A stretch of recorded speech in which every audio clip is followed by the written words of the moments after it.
Assalamualaikum warahmatullahi wabarakatuh. Kami dari kelas 12 MIPA 7 akan mempresentasikan tentang inti atom. Perkenalkan, nama saya Fatimatul Zahra, absen 9. Saya Uswatun Hasanah, absen 34. Saya Sabila Permata Putri, absen 27. Saya Melati Retno Anggraini, absen 19. Saya akan menjelaskan tentang inti atom. Partikel penyusun inti atom disebut juga nukleon atau nuklida. Sedangkan partikel penyusunnya tersendiri yaitu proton dan neutron. Proton bermuatan positif dengan satuan-satuan massa atom. Sedangkan neutron bermuatan netral dengan satuan-satuan massa atom. Untuk simbolnya yaitu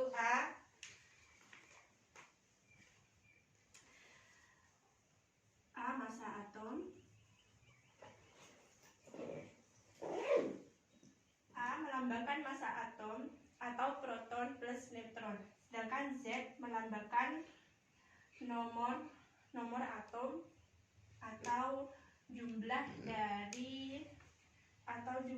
dari proton. Sedangkan X yaitu unsur. Untuk satuannya satuan proton yaitu 1,007 massa partikel penyusun atom, yaitu proton sama dengan 1,007276 SMA. Sedangkan neutron 1,008665 SMA. Untuk elektron 0,000549 SMA. Selanjutnya saya akan membahas tentang isotop. Isotop yaitu nuklida yang mempunyai proton sama, yang mempunyai jumlah proton sama. Contohnya Ne. Isoton yaitu nuklida dengan jumlah neutron sama. Sedangkan isobar yaitu nuklida dengan nomor atom sama. Contohnya seperti ini contoh dari isotop, contoh dari isoton, dan ini contoh dari isobar. Untuk jari-jari atom, inti atom berbentuk seperti bola yang memiliki jari-jari yang bergantung pada massa atom atau A.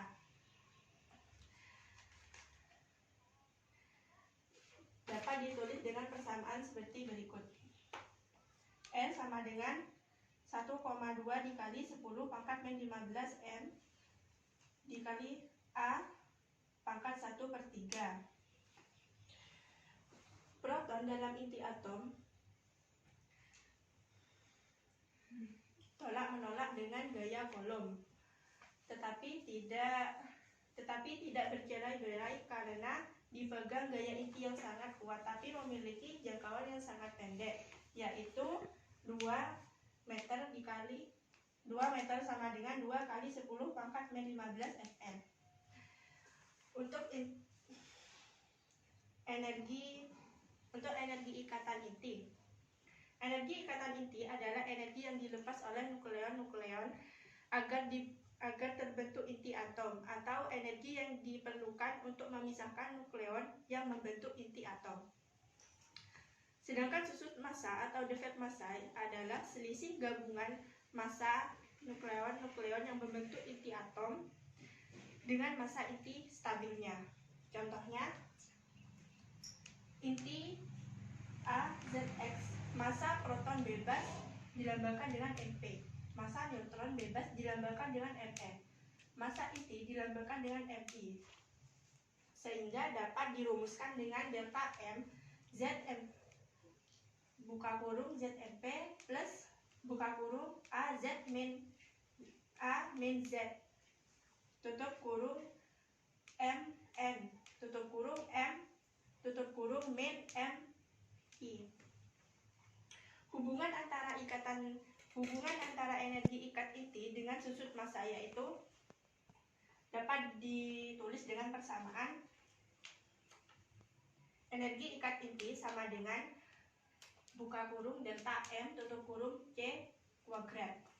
Untuk yang kedua, energi ikatan inti sama dengan delta M dikali 1,5 kali 10 pangkat min 10 Joule.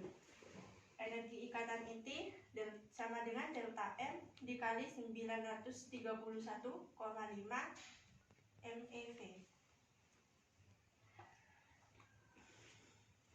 Contohnya, massa atom dengan nomor massa 16 dan nomor atom 8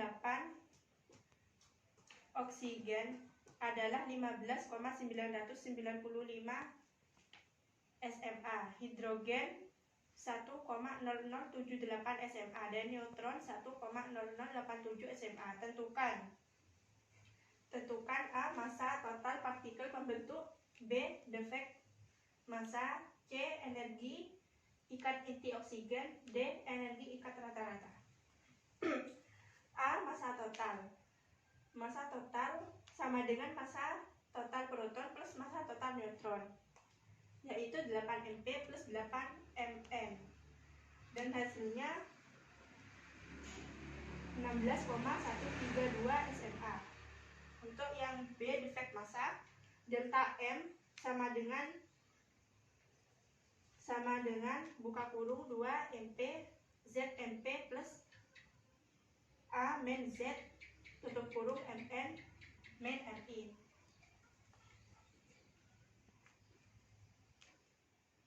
Buka kurung sama dengan 8 buka kurung 1,0078 tutup kurung plus buka kurung 16 min 8 tutup kurung buka kurung 1,0087 tutup kurung min 15,995. Hasilnya yaitu 0,137 SMA. yang C, energi ikat inti oksigen, yaitu dengan rumus delta M dikali 931,5 MeV. 0,137 dikali 931,5 MeV sama dengan 127,62 MeV. Untuk yang terakhir yaitu energi ikat rata-rata per nukleon, yaitu E dibagi A. Dengan E yaitu 127,62 MeV dibagi 16 nukleon, dengan hasilnya yaitu 7,976 MeV per nukleon. Di sini saya melanjutkan materi dari Fatimatul Zahra, yaitu yang B, reaksi inti. Reaksi inti ada 4, yaitu yang pertama energi reaksi. Peluruhan inti atom menjadi inti atom lain secara alamiah disebut reaksi inti. Berbeda dengan reaksi kimia yang hanya melibatkan elektron valensi. Dalam reaksi inti yang terlibat hanya inti atom. Untuk menuliskan reaksi inti, misalnya untuk suatu inti Y yang ditembak dengan partikel A sehingga menghasilkan inti lain Y dan partikel B. Reaksi ini dapat ditulis yaitu A plus Y menjadi B plus Y, atau X A B Y. Contoh reaksi inti. Penembakan inti nomor massa 27, nomor atom 13 Al atau aluminium dengan inti helium, reaksinya dapat ditulis 27 13 Al plus 4 2 He atau helium menjadi 30 15 P atau fosforus ditambah 1 0 neutron. Dalam reaksi inti harus dipenuhi sebagai berikut. Yang pertama, hukum kekekalan momentum. Momentum sebelum dan sesudah reaksi harus sama. Hukum kekekalan energi. Energi sebelum dan sesudah reaksi harus sama. C. Hukum kekekalan nomor atom, jumlah atom sebelum dan sesudah reaksi harus sama. D. Hukum kekekalan nomor massa, jumlah nomor massa sebelum dan sesudah reaksi harus sama. Untuk menghitung energi yang terlibat dalam reaksi dapat dihitung dengan persamaan A plus X menjadi B plus Y plus E, atau E sama dengan MA plus MX minus MB plus MY dikali 931,5 MeV. Jika E lebih besar 0, reaksi eksotermis atau melepas energi. Jika E kurang dari 0, reaksi endotermis atau membutuhkan energi. Yang kedua, reaksi fisi. Fisi adalah peristiwa pecahnya inti berat menjadi dua inti sedang. Fisi dapat dilakukan pada beberapa inti berat dengan cara menembakkan dengan partikel alfa, proton, neutron, dan sinar gamma. Dalam reaksi fisi, massa total produk lebih kecil daripada massa total reaktan, dan selisih massa itu muncul sebagai energi. Suatu reaksi fisi yang sering digunakan adalah 235U atau uranium nomor atom 92 dengan neutron sebagai berikut. 235 nomor massa, 92 nomor atom uranium ditambah nomor massa 1 nomor atom 0 neutron menjadi 236 92 U plus X plus Y. Yang ketiga, reaksi berantai. Untuk menghasilkan reaksi berantai tidaklah mudah karena diperlukan persyaratan tertentu. Syarat tersebut adalah sebagai berikut. Yang pertama, uranium yang digunakan adalah nomor massa 235 uranium. Yang dalam uranium alam hanya mengandung 0,718%. Yang B, neutron yang digunakan untuk menembak harus memiliki energi yang cukup atau thermal. Yang keempat, reaksi fusi. Fusi adalah peristiwa penggabungan dua buah inti ringan menghasilkan inti yang lebih berat dan partikel-partikel elementer disertai pelepasan sejumlah energi. Energi yang dilepaskan lebih besar dibandingkan dengan energi yang diperlukan untuk menggabungkan kedua inti. Reaksi fusi disebut juga reaksi termonuklir karena pada reaksi fusi memerlukan energi yang lebih tinggi atau terjadi pada suhu yang sangat tinggi. Sini saya akan melanjutkan materi yang disampaikan dari Melati. C. Radioaktivitas, yaitu insiden terurainya beberapa inti atom tertentu secara impulsif yang diikuti dengan pancaran partikel alfa atau inti helium, partikel beta elektron atau radiasi gamma, gelombang elektromagnetik, gelombang pendek. 1. Stabilitas inti. Pada gambar berikut dijelaskan bahwa nuklida ringan Z kurang dari 20 akan stabil jika jumlah proton Z sama dengan jumlah neutron N. Inti berat akan stabil jika jumlah neutron lebih banyak dari jumlah proton. Jumlah neutron yang harus dimiliki inti berat agar stabil kira-kira 1,5 kali jumlah proton. 2. Daya tembus sinar radioaktif. Intensitas yang diserap dan yang diteruskan oleh suatu bahan dapat dinyatakan dengan rumus L sama dengan LO E min nu X atau HVL ln 2 per nu sama dengan 0,693 per nu. 3. Sifat-sifat sinar radioaktif. A. Sinar alfa. 1. Sinar alfa merupakan pancaran partikel alfa berupa inti helium 4 2He yang bermuatan plus 2E dan bermassa 4 sma. 2. Sinar alfa dapat menghitamkan plat film dengan jejak berupa garis lurus.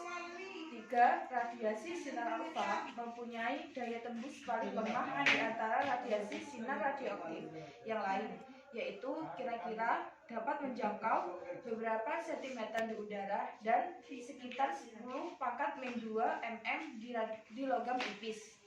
4. Daya ionisasinya paling kuat dibandingkan sinar beta dan gamma. 5. Dibelokkan dalam medan magnet maupun medan listrik. 6. Kecepatan yang dimiliki alfa berkisar antara 0,054 C sampai 0,07 C.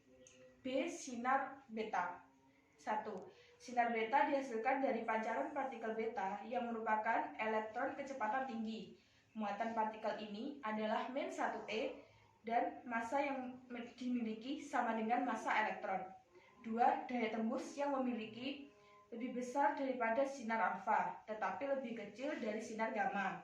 3. Dibelokkan dalam medan magnet maupun medan listrik. 4. Kecepatan partikel ini antara 0,32 hingga 0,9 kali kecepatan cahaya. 5. Jejak partikel acak karena hamburan yang dialaminya di dalam atom. 6. Jangkauannya lebih besar daripada sinar alfa, kira-kira beberapa sentimeter di udara. C. Sinar gamma. 1. Sinar gamma merupakan radiasi gelombang elektromagnet dengan energi yang tinggi atau panjang gelombang yang sangat pendek. 2. Tidak dibelokkan dalam medan magnet maupun medan listrik. 3. Kecepatan yang dimiliki sama dengan kecepatan cahaya. 4. Mempunyai daya tembus yang paling besar, tetapi daya ionisasi paling kecil. Melanjutkan materi yang disampaikan oleh Uswatul Hasanah. D. Peluruhan. Peluruhan adalah proses pemancaran sinar radioaktif hingga berbentuk inti lain yang stabil. Satuan yang digunakan adalah Curie atau Ci. Satuan lain yang dipakai adalah Becquerel atau Becky yang identik dengan satu peluruhan tiap kapan dapat dirumuskan dengan E0 sama dengan energi awal atau J, M sama dengan massa atau kilogram, DS sama dengan dosis serapan atau rat. 2. Waktu paruh.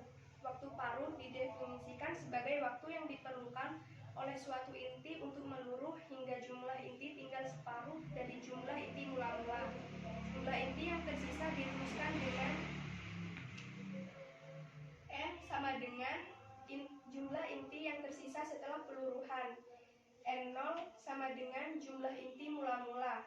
T sama dengan lama peluruhan. T setengah sama dengan waktu paruh. 3. Aktivitas radioaktif.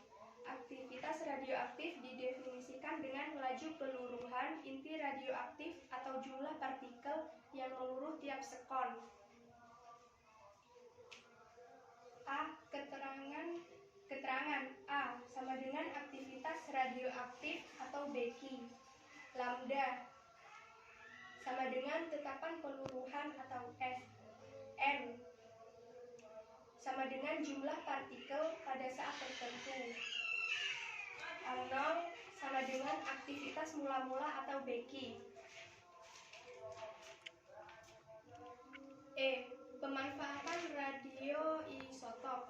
1. Perunut atau pencari jejak. A. Pengobatan. Dalam teknik perunut radioaktif, sejumlah unsur yang mengandung radioisotop yang akan dirunut dimasukkan ke dalam tubuh, biasanya dengan menyuntik. B. Industri. Dalam bidang industri, misalnya untuk mendeteksi kebocoran suatu pipa penyalur minyak atau gas, dapat dirunut dengan menyuntikkan sebuah radioisotop ke dalam saluran pipa. Isotop yang tepat untuk mendeteksi kebocoran pipa adalah partikel beta, sebab partikel beta memiliki waktu paruh hanya beberapa jam atau beberapa hari. Dengan demikian, isotop ini aktif cukup lama untuk dideteksi, tetapi waktu aktifnya tidak terlalu lama sehingga tidak menimbulkan masalah. 2. Pemanfaatan radioisotop berdasarkan sifat radiasinya. A. Pengobatan. Sifat radiasi radioisotop dimanfaatkan dalam dunia pengobatan untuk membunuh sel kanker. Penggunaan radioisotop untuk membunuh sel kanker disebut radioterapi. Saat ini yang paling banyak digunakan adalah terapi radiasi gamma yang diradiasikan oleh isotop kobalt min 60 atau CO min 60. Namun terapi ini menimbulkan efek samping, yaitu rusaknya sel-sel yang sehat di sekitar sel kanker. Terapi yang lebih aman yaitu dengan terapi radiasi proton yang tidak merusak sel-sel sehat di sekitar sel kanker. B. Penentuan umur dengan radioaktif.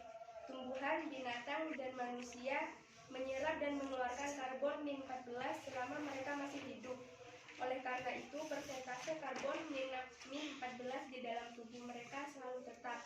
Ketika mati, persentase karbon min 14 berkurang karena C min 14 menurun dengan memancarkan sinar beta. Dengan mengukur persentase keaktifan radiasi C min 14 dalam tumbuhan, binatang, atau manusia yang mati, kita dapat menaksir umur kematian mereka. Teknik inilah yang disebut penentuan umur dan Presentasi dari kami. Mohon maaf bila ada kesalahan atau kekurangan. Wassalamualaikum warahmatullahi wabarakatuh.